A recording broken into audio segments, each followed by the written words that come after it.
Voyons quels sont les communiqués de presse qui pourraient secouer les marchés d'échange le mercredi 10 février. Voici le calendrier économique. La production industrielle britannique pour décembre est la première publication prévue à 9h30.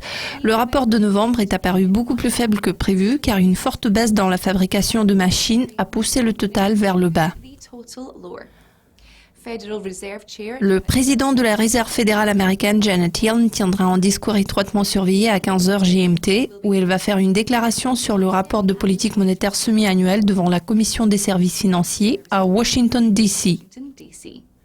Une estimation mensuelle du PIB du trimestre britannique pour janvier est prévue à la même heure.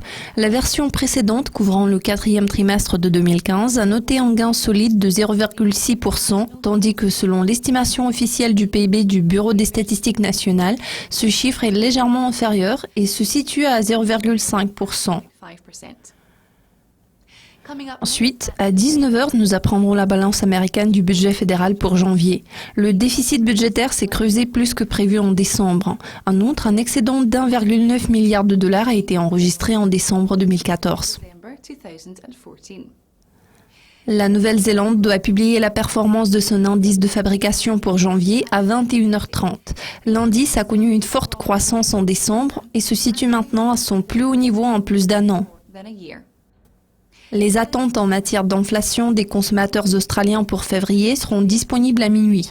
Le taux d'inflation prévu d'année en année a diminué en janvier à partir des 4% enregistrés le mois précédent. Enfin, la Grande-Bretagne fera connaître ses statistiques sur les prix des logements RICS pour janvier à minuit 1. L'indice a rebondi en décembre après avoir glissé à 49% il y a un mois. Je suis Monica Gibson, vous avez suivi le calendrier économique pour mercredi. Notre prochain calendrier couvrira les communiqués de presse les plus importants programmés jeudi, alors restez branchés.